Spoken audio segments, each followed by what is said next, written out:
बबलू हाथी सुबह सवेरे अकेले वन में टहलने के लिए निकला। वह अपने ही धुन में चला जा रहा था।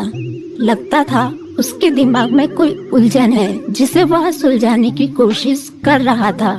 सड़क पर आगे बढ़ते ही उसके सामने चीकू खरगोश भागा। बबलू का पैर उसके ऊपर पड़ने ही वाला था कि चीकू जोर से चिल्लाया। उसकी आवाज सुनकर बबलू ने अपना पैर पीछे खींच लिया।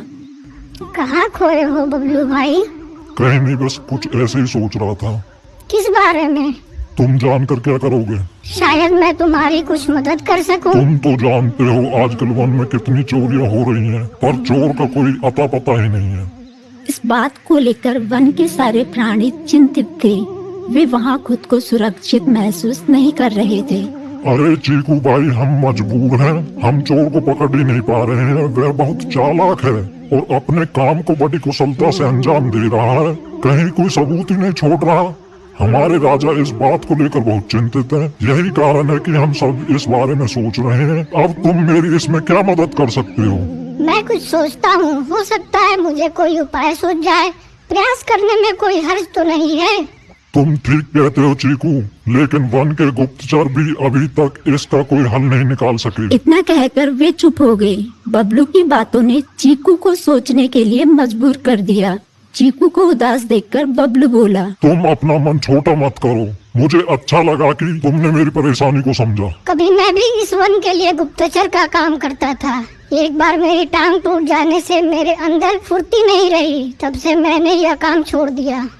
चीकू, तुम चाहो तो यह काम दोबारा कर सकते हो। वन के प्राणी ज्यादातर दिन में भोजन की तलाश करते हैं, वे रात को आराम करते हैं। तुम दिन रात दोनों में ही भोजन की तलाश में निकल सकते हो सकता है रात को तुम्हें कुछ ऐसी बातों का पता चल जाए जो हमारे काम की हो। हाँ बबलू, तुम ठीक कहते हो। मैं आज रात को वन में घूमकर इस बात का पता करने की कोशिश करता हूँ। थोड़ी देर बातें करके चीकू अपने बिल की ओर बढ़ गया और बबलू अपने रास्ते चला गया। चीकू के दिमाग में अभी तक बबलू की कई बातें घूम रही थी। उसे समझ नहीं आ रहा था वह बबलू की मदद कैसे करे। दिन भर वह उसी उधेड़-बुन में लगा रहा। शाम होते ही चीकू कुछ सोचने लगा और वह चुपचाप बिल से बाहर निकल आया। चीकू की पत्नी ने देखा तो बोली, इस समय कहाँ जा रहे हो? बाहर खतरा है। खतरा तो सुबह भी रहता है, लेकिन खतरों से डरकर हम भूखे तो नहीं मर सकते। मैं बाहर घूम कर आता हूँ। इतना कहकर चीकू रात को बिल से बाहर निकल आया। कुछ दूर जाकर उसकी नजर बंकू उल्लू पर पड़ी, जो कुछ ही दूरी पर था। वह पेड़ की डाल पर बैठा अपनी गर्दन चारों तरफ घुमा रहा था। वह तेजी से पेड़ की एक डाल से दूसरी डाल पर उड़ रहा था। बंकू की नजर उस पर नहीं पड़ी थी। कुछ सोचकर चीकू पेड़ के पीछे से बाहर निकलकर थोड़ी खुली जगह पर आ गया और वहां से बंकू उल्लू को देखने लगा।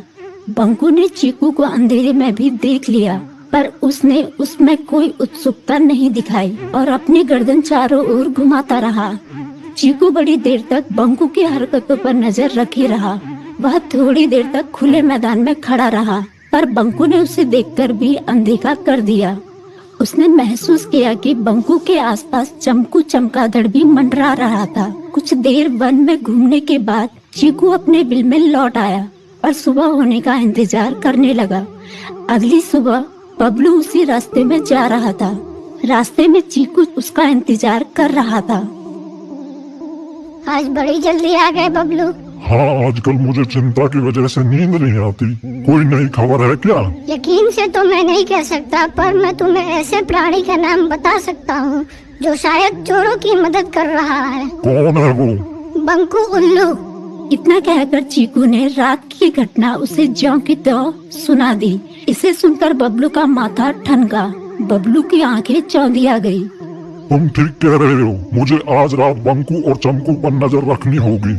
इतना कहकर वे दोनों अपने अपने रास्ते चले गए। बबलू रात को अपने साथियों के साथ बंकू पर नजर गड़ाए रहा।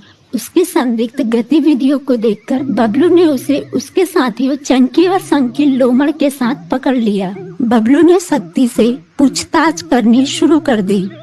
तुम इस समय बंकू चमकू के साथ क्या कर रहे हो? हम चारों दोस्त हैं, इसलिए साथ बैठकर बातें कर रहे हैं।